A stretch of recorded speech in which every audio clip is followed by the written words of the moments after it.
Somo la kitabu cha hekima ya Yoshua bin Sira. Bwana amempa baba nguvu mintarafu wana na kuithibitisha haki ya mama mintarafu watoto. Anayemheshimu baba yake atafanya maandalizi ya dhambi, naye anamkuza mama yake weka akiba iliyo azizi. Anayemheshimu babaye atawafurahia watoto wake mwenyewe, na siku ya kuomba dua atasikilizwa. Anayemtukuza baba yake ataongezewa siku zake, akimsikiliza Bwana atamsterehesha mamaye. Mwanangu, umsaidie baba yako katika uzee wake, wala usipate kumhuzunisha siku zote za maisha yake. Akiwa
Tumsifu Yesu Kristo. Mungu ni mwema kila wakati.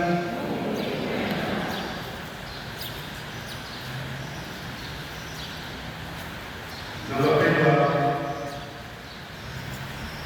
tunapoendelea na maadhimisho haya ya Mwokozi wetu, ikiwa bado katika ile inayoitwa Oktava ya kuzaliwa Bwana, maana yake hizo siku 8 hiyo Oktava inaelewa vizuri hesabu kutoka dogo mpaka dogo inaitwa Oktava iko 8, lakini maana ya hiyo namba 8 kwamba wamejiwa katika tamaduni na desturi za jamii zetu. Wakati mwingine sherehe kubwa haisherehekewi kwa siku moja.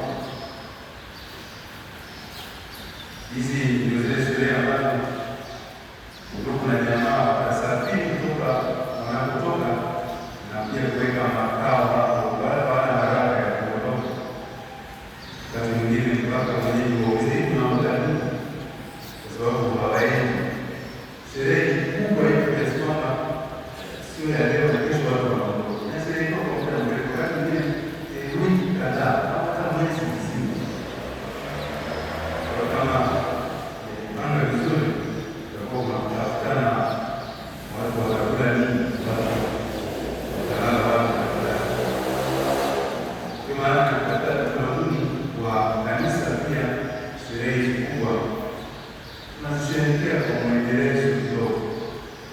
Hiyo Noeli, hiyo Christmas, kuzaliwa kwa Mwokozi, sio tu ile tarehe 25 tunakuwa katika utamaduni na utaratibu wa kawaida. Inaendelea kwanza kabisa katika hizi siku 8 zinazoitwa Oktava, ambapo kila mojawapo hizi siku kwa kweli ina uzito sawa na ile tarehe 25. Na kisha baada ya hapo tutaendelea labda na maadhimisho ya kipindi cha Noeli kwa kipindi fulani cha kutosha. Na kimsingi ingepaswa na ingestahili kabisa katika hiyo Oktava usiwe na mambo mengine. Hiyo ni suala tu la kuzaliwa Mwokozi katika siku hizi zote 8. Lakini kuna mambo kwa kweli, kwa sababu ya umuhimu wake yanaingia huko ndani, si umuhimu wake peke yake, lakini kwa sababu ya umuhimu yanayopata yanapohusiana na hilo fumbo la Mungu kujifanya mwanadamu. Kwa maana baada ya tarehe 25, tarehe 26 tuliadhimisha sikukuu ya Mtakatifu Stefano, yule shahidi wa kwanza, na baada ya hapo tukaadhimisha kumbukumbu wa sikukuu ya Mtakatifu Yohane Mwinjili, mtume wa Injili. Leo kimsingi ungepaswa tuadhimishe kumbukumbu ya wale watoto mashahidi, ili familia takatifu inakuja kwanza. Na tulikuwa namna ya pekee basi hiyo familia ya huyu Yesu, Maria na Yosefu. Tutazama umuhimu mkubwa sana ambao Mungu anaipa familia anapotaka mwanawe aje hapa duniani. Mungu anafikiria kwanza juu ya familia ambayo ndani yake atazaliwa, kulelewa na kuishi.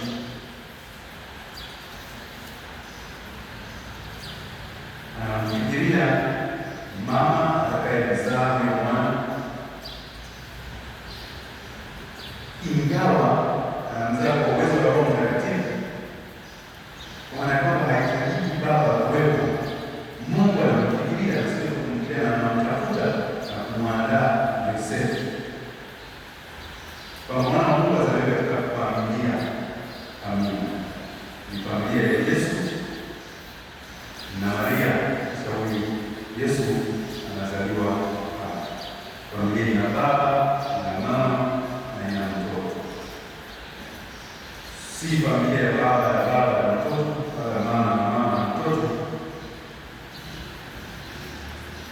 na wala katika viwango vingine, si familia ya Yosefu na Yesu, basi familia ya Maria na Yesu, si familia ya baba na mtoto au ya mama na mtoto, hasa kwa maana ya zile familia za namna hiyo za makusudi, na nasisitiza kusema za makusudi zilizopo zinazoendelea kuwepo katika jamii zetu siku hizi, kusudia ile ambayo kwa msingi inatokea kwa sababu za halali. Wakati mwingine kuna ile ya kusema yule maisha yangu sitaki shida, sitaki kukaa na mtu anasumbua mimi na mtoto anaweza na hapo katabia miongoni mwa vijana wa siku hizi. Sitaki kusumbua na mtu mtoto wangu. Hii ni tabia ya mama na mtoto ya makusudi, sio ile ambayo inatokea kwa asili au kwa uhalali. Yesu hakuishi katika familia na hata familia Mungu alitaka kutengeneza hii ndani yake, maana ya siri haikuwa istahili. Somo la kwanza la kitabu cha Hekima ya Yoshua bin Sira naeleza vizuri juu ya kwanza kabisa, katika nafasi ya kwanza, heshima kwa wazazi. Heshima kwa wazazi.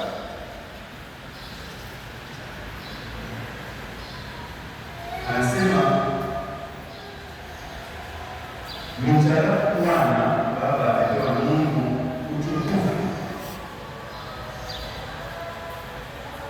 na juu ya watoto mama anayo haki. Utukufu na haki ya mzazi juu ya watoto.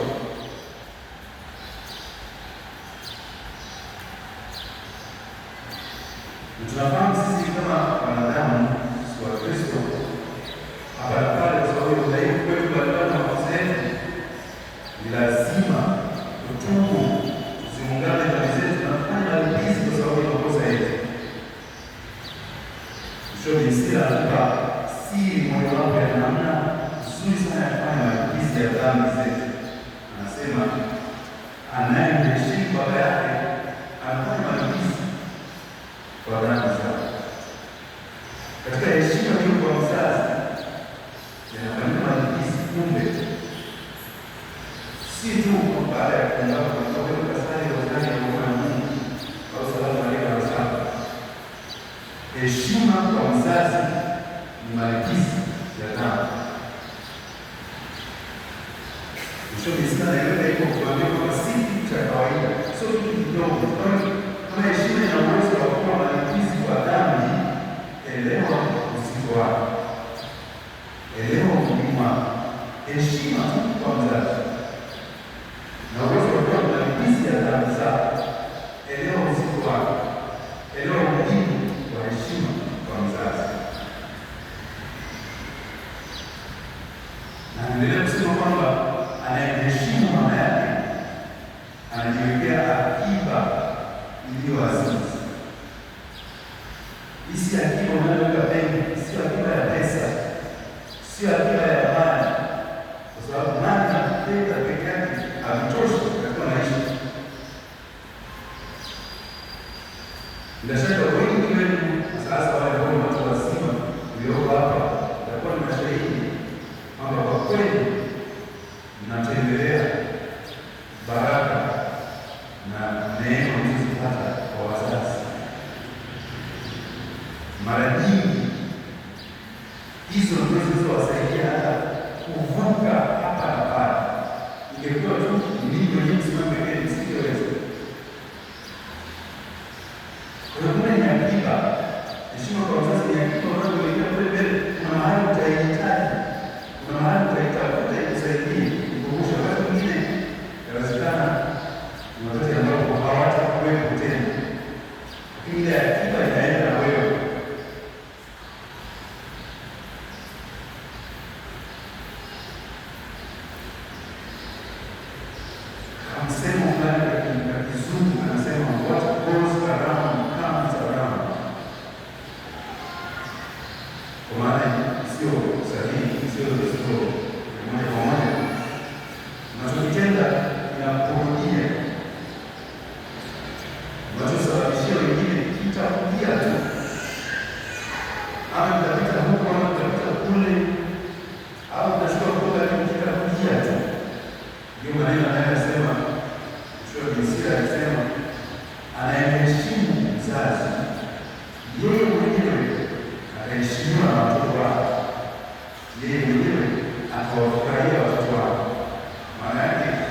Kinyume chake pia ni sahihi, usiomheshimu mzazi wako. Sijui tuone watoto wako watakavyo kutendea, na heri yake kama wakati anamkuta kumbuka kwamba kumbe yale ndio watendea wazazi wangu ndio haya kumi na nne. Sasa wakati mwingine hayaji wala watakuwa tofauti, linafanana jambo lile lile ulilotenda, linakuja lile lile kosa heshima kwa wazazi. Na wakati mwingine tunasali na kuomba sana na novena nyingi, hatuoni matokeo yake. Unaanza kuangalia nasema sio bure, kuna mkono wa mtu hapo. Hakuna mkono wa mtu wala mkono wa mtu. Sio Yesu Kristo. Sio Islam anamwambia vizuri ya kwamba siku ya kuomba kwa mtu atasikiwa na Mungu anayemheshimu mzazi wake. Siku ya kuomba kwake sala yake inaenda tu kwa upesi kabisa, inapenya mbingu na kufungua inafikia Mwenyezi Mungu na majibu yake yanaona, kwa sababu ya heshima kwa mzazi. Inafungua milango, sio tu mapambano na mahangaiko, sio tu kuchachaika peke yake. Baraka za wazazi zinahitajika sana katika maisha. Watu wengine tunafikiri tumefika mbali, hatujafika popote. Zinaweza kusaidia na kukumbusha sana. Ndio maana hii ipo katika tamaduni, katika desturi na mila hata za huko kwenye makabila yetu, hata kabla ya Ukristo haujaingia. Heshima ya mzazi ni kitu cha pekee, na tunafahamu kwamba kutoka katika hiyo heshima wanabarikiwa watoto, na pale inapokosekana ili samiati sio mchache huko kwenye makabila yetu kwamba unalaaniwa. Msamiati wa laana kutokanayo na mateso na mahangaiko na masononeko na manunguniko ya mzazi kwa sababu yako hayakuletei baraka yoyote. Tunaambiwa mwanzo kwamba utukufu na haki viko kwa baba na mama. Wakati mwingine haujaja kuweza kujihesabia haki. Hakuna kujihesabia haki katika kuto kumheshimu mzazi. Hakuna. Haijalishi wakati mwingine anafanya kitu kisichokupendeza, kisichokufurahisha, huna haki ya kuto kumheshimu mzazi.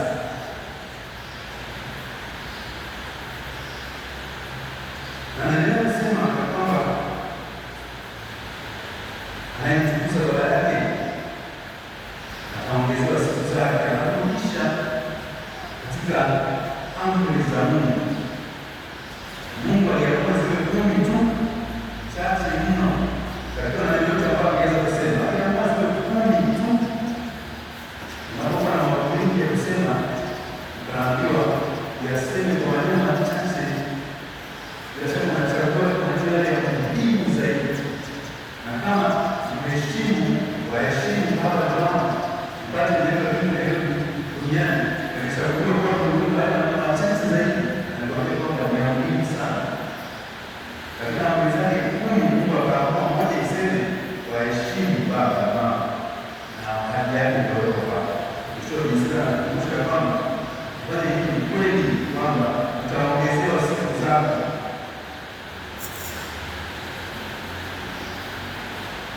Wakati mwingine yule mzazi anawezekana ameendelea katika maisha yake, sasa umri umeshaenda, anaanza kuchoka, mwili unakuwa mdhaifu, anahitaji msaada wa hapa pale.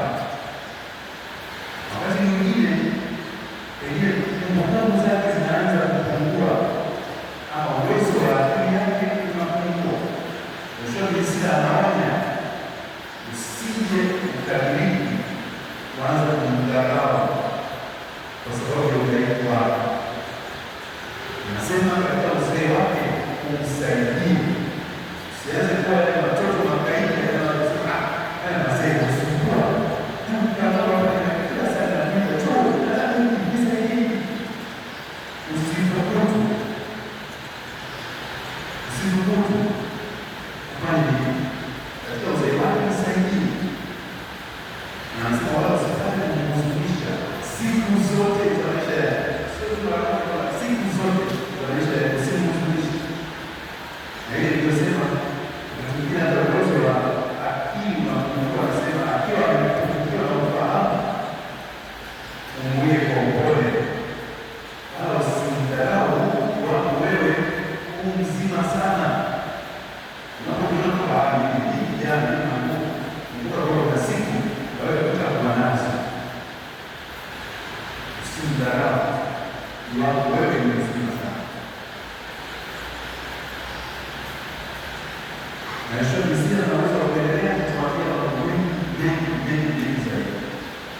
Somo la pili kama Mtume Paulo kwa Wakolosai, lenyewe anajikita katika huo uhusiano wa kutoka chini kwenda juu peke yake, kwamba mheshimu mzazi, wewe mtoto mheshimu mzazi.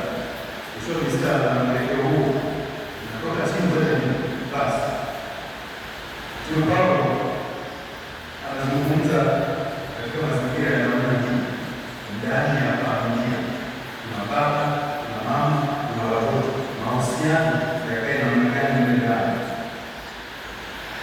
Anasema ikiwa ninyi, kwa kuwa ninyi mmekuwa wateule wa Mungu, watakatifu wapendwao, anasema kwamba ninyi ni wateule wa Mungu, watakatifu wapendwao. Ndio maana ya kuwa Mkristo, ndio maana ya ubatizo, ndio maana ya kuwa Mkristo, mteule wa Mungu, mtakatifu anayependwa. Sasa kuna sifa, kuna vigezo vya kufanana ambapo hasa nanaye kazi ya mazingira yale ya mahusiano ndani ya familia. Anasema zipo nguzo ambazo zitaisimamisha familia isimame vizuri. Jijengeni moyo wa rehema, inahusu kuhurumiana. Jijengeni utu wema, jijengeni unyenyekevu, upole, uvumilivu na kushukuriana. Si kila mtu ni sawa na mwingine katika mambo kadha wa kadha. Tofauti ziko za hapa na pale. Tunaweza tukatazama kitu kimoja, hivi kakiona hivi, wewe kakiona vile, mwingine kakiona vile. Hii si sababu ya ugomvi, si sababu ya mafarakano na mtengano. Tunakaa chini, tunazungumza, tunaeleweshana.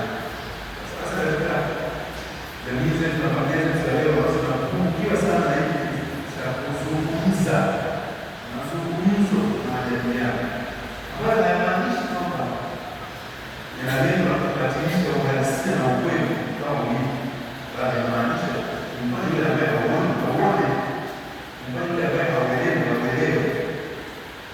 Lakini kile na changamoto zinazozunguka kutokana na hii, na zingine hata familia zinaendeshwa kama kawaida, sivyo sivyo.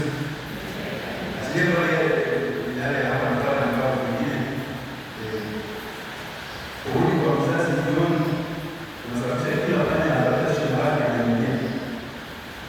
Sababu mzee ameoa au pale sio pale na watoto, kila mtoto akiwa na mama, kila mtu anapata shambani na mwingine hapo ushauri wa mtumishi wao ndio watoka hapa maisha yenyewe. Lakini inahusu pia ni masuala yanayohusu maamuzi, wakati mwingine maamuzi ya maisha. Ni wazi kwamba mara nyingi waliotangulia ambao wameishi zaidi, ambao ni wazazi, wanayaona mambo kwa upana mkubwa zaidi, tofauti na ambao pengine watoto au vijana wanaweza kuona. Na lakini kinachozungumzwa katika kizazi cha leo, hali tete zaidi, kizazi cha Gen Z, inaona mambo hapa na kwa haraka zaidi, yani na kuchelewesha na kupoteza muda kwa mambo chache haraka. Kwa hiyo inasababisha mambo wakati mwingine na changamoto hapa, lakini bila shaka yoyote basi na kwanza kudadavua mambo moja baada ya nyingine, unatufikisha katika uelewa wa pamoja. Maadili inahusu mambo mbalimbali. Kwa mfano, wazazi wanafanya maamuzi juu ya elimu ya watoto wao. Zamani zaidi mambo yalikuwa tofauti na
usitafuti tena.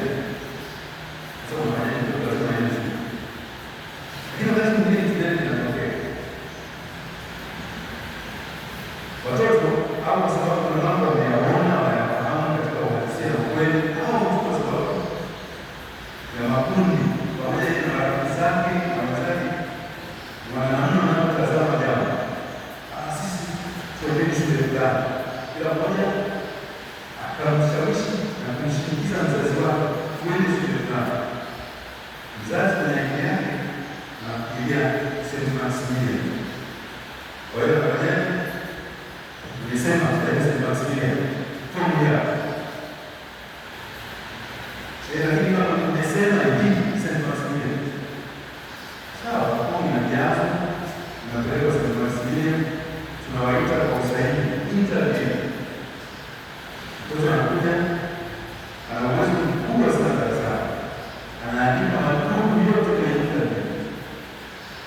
Kwa sisi tulisahihisha, tunaangalia kwamba ana uwezo interview amefeli, yuko chini ya kiwango. Sababu hiyo hawezi kuchukuliwa. Mzazi anakuja kwa mimi na uwezo mkubwa sana, kweli ana uwezo mkubwa, lakini amefeli interview. Ambayo ni rahisi sana. Lakini utakapompeleka shule fulani, anasema nafasi ya kwanza kwenye interview. Ndio yule yule, lazima hata interview ile ikawa ngumu zaidi kidogo. Kuna changamoto ya ambayo siku hizi wengine inabidi tu iwekeane na sio mara zote ile nimesema utaenda kufanya kazi. Wakati mwingine mkaa chini, sikiliza. Sisi tunataka uende shule ABC kwa sababu moja kitu cha mtandao. Sawa. Naelewa kwa simu. Lakini wakati mwingine hakuna hiyo nafasi. Haimaanishi kwamba mtoto anapaswa kutoa kile tunataka. Lakini kusikiliza sio kumpatia mtu kila siku. Mungu anataka ya kujieleza. Inasaidia sana. Hata kama mwisho wa siku hautafanya unachotaka. Unataka sana kati ya mtu ambaye anapewa nafasi ya kueleza uelewa wake na yule ambaye hakupewa kabisa nafasi ya kueleza uelewa wake. Tofauti ni kubwa sana.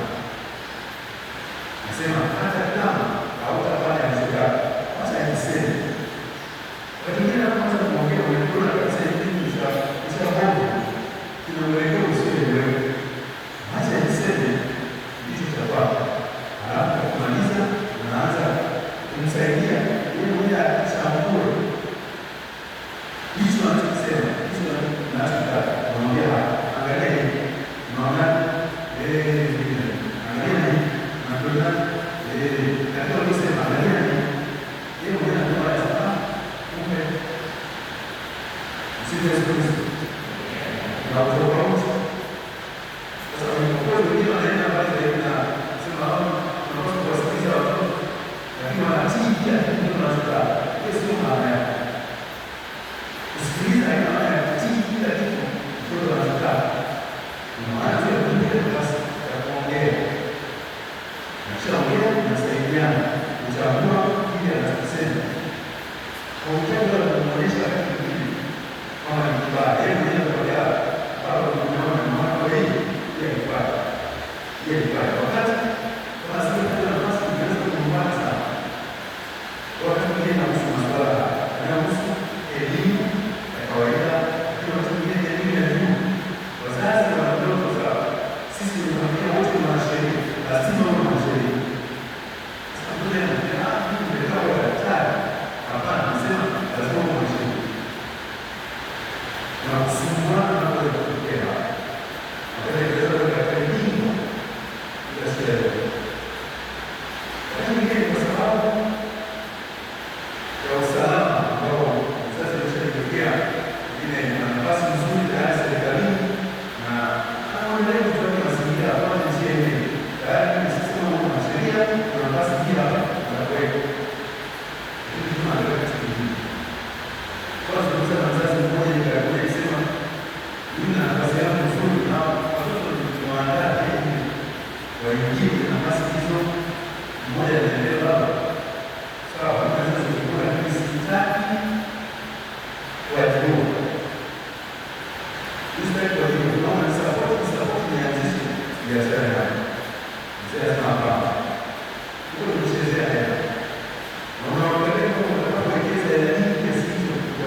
ili iende vizuri. Wakati mwingine inahusu masuala yanayohusu miito. Na watoto ni ndoto za kuwa mapadre, wengine wana ndoto za kuwa watawa, masista labda. Kuna mzazi ukimsikia anachosema unajiuliza, huyu ni Mkristo au ni shahidi wa Yehova? Mtoto anapojieleza, mimi nakuwa pale, sitaki kusikia hivi kwa mwana wako. Kama mimi nakuwa sasa, sitaki kusikia wala. Nani anasoma? Mtoto mmoja alikumbana na hilo jambo. Nisema natoa wewe daktari. Kwa hiyo natoa pale. Kama unataka hapa natoa daktari. Sawa. Akaenda akachukuka somo la daktari wake. Daktari bingwa. Akarudi na jitihada ya daktari wa hapa. Huyu daktari wako mbona anatoka hapa? Sasa mimi naenda seminari. Sio daktari wako mbona anatoka hapa? Chukua sasa. Mimi naenda seminari. Sababu wakati mwingine ili mtoto ni mpambano mkubwa ndani ya moyo wa mtu ambao huwezi kuelewa. Wala huwezi kuzuia. Ndio maana ama lazima sana kumshinikiza na kumzuia na msababisha uharibifu kwenye maisha yake mwenyewe. Na wala unaweza kufurahia. Unaweza kufurahia. Kwa sababu ni mambo ya kusikilizana, kuzungumza na kuelekezana vizuri. Pale unaweza kutumia nguvu yako na nguvu zako kuelekeza. Haijawezekana katika watu wengine wanaweza kusaidia kutoa maelekezo na makundi na nini. Kwa siku mtu mwenyewe anafikia hatua ya kusema hapana, mimi sio mtu wangu. Hapana, mimi si mshauri. Mimi naona naelekeza. Maisha yanakuwa wazi. Kwa sababu ya kule kusikilizana na kuelewana. Kwa sababu hiyo tunao anakumbusha pia hizo nguzo na yake familia inaweza kusimama. Na anasema ipo nguzo ya Mungu zaidi ambayo kusikana hiyo hawezi mwingine hawezi kufanya kazi. Anasema jiwekeni upendo. Upendo ndicho kifungo cha ukamilifu. Bila ya upendo hakuna ukamilifu wowote. Unaweza kufanya mambo yote kwa upendo. Upendo uonekana kati ya baba na mama, kati ya baba na mtoto, mama na mtoto, mtoto na wazazi. Upendo ndio unaweza kuongoza na kusaidia zaidi. Watoto wanaona kuwatii wazazi. Watu ndani kadhalika wanaambiwa kuwatii waume zao. Kuwatii kama ipendezavyo katika Bwana. Na watoto watii wazazi wenu katika Kristo. Tena wazazi usiwachokoze watoto wenu. Ndio maana unakuta kuelewana, unakuta kusikilizana. Watoto hao watakata tamaa na sema nzuri kutumia sawa. Na ndio kata tamaa huwezi kwenda kumsaidia, huwezi kwenda kumsikiliza. Unaweza kuwa kutengeneza na hii kizazi kikubwa zaidi na zaidi cha watu waliokata tamaa. Mtu aliyekata tamaa ni hatari sana, kwa sababu hawezi kufanya jambo lolote. Mtu aliyekata tamaa kwa kusikiliza tena, hakuna mtu anayeangalia, hakuna mtu anayejali, ni hatari kwa sababu ana uwezo wa kufanya jambo lolote. Sio siku nyingi sana tunashughulikia hilo jambo. Tunahitaji kuwapeleka watu katika pointi ya kukata tamaa. Pointi ya kukata tamaa kwamba mfanyi sasa. Watu mmoja alikuwa anasimulia akisema mjusi, unafahamu mjusi? Mjusi badala ya kawaida huwa hana shida na mtu, huwa hana madhara na mtu. Lakini kunaona nyingi anakuja zake. Lakini kwa hiyo unamaanisha mjusi mwingine kuona pale. Na ukamhakikishia kwamba utaki atoke pale.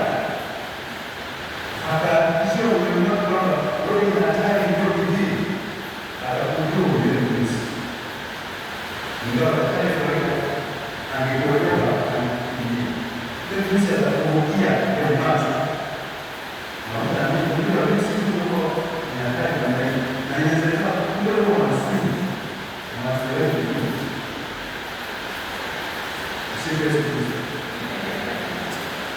Kwa Yesu Maria anasema anafunza maisha ya familia bora. Wale naishi kwa kusikilizana. Msikia atasema hivi. Tunafahamu Yesu Maria katika maandalizi ya Mwenyezi Mungu mwenyewe anaelewa vizuri. Ikiwa leo tutendelewa na malaika anayepa habari ya Baba atamzaa mtoto. Amemwandaa. Sio mambo hayaeleweki na anataka kumwacha huyu mwanamke na yeye pia anaendelea na malaika anatoa maelekezo na anatii anatoa. Kwa hiyo tayari anafahamu juu ya utume na hatima ya huyu mtoto. Anakuja baadaye kuwaambia kwa nini nilichagua amwambie kwamba ilipasa kupata muda wa baadaye ama utume. Hapo anaelewa na uelewa utume na hatima ya huyu mtoto kwa anaelewa. Lakini kuna sasa hivi wanazuia watoto wao kutoka kanisani. Tunaona mtazamo tunayosaidia sana sasa kuhusu kanisani naweza kutoa wakati. Sasa ndio tunaona anaenda sana kikao cha Mungu kwa kawaida hapo au wewe unafahamu hiyo utume na hatima ya mtoto wako ili uweze kumuongoza vizuri. Nilikuja haya kwa wazazi na walimu. Na Yesu mwenyewe ameishi nao akiwatunza na kuwasimamisha. Tunaomba Mungu kwa njia ya kuongoza hii familia katika familia zetu ziweze kuimarika na ziweze kusonga mbele. Tumsifu Yesu Kristo. Simame tumpili Mungu.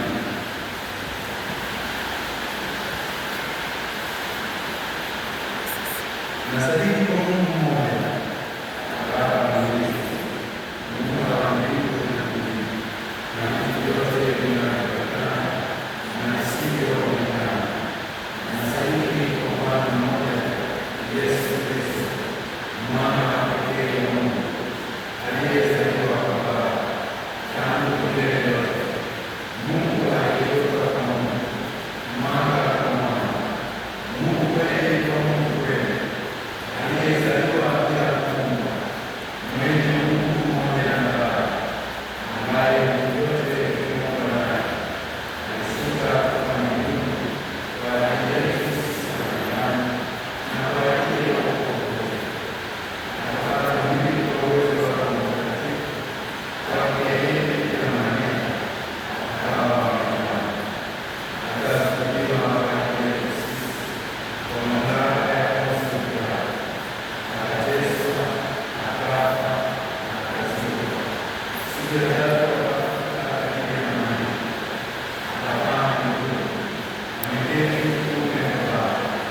Atakuja tena kwa wafu kuwahukumu wazima na wafu, na ufalme wake hautakuwa na mwisho. Nasadiki kwa Roho Mtakatifu, Bwana mwenye uzima, atokaye kwa Baba na Mwana, anayeabudiwa na kutukuzwa pamoja na Baba na Mwana, aliye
Martin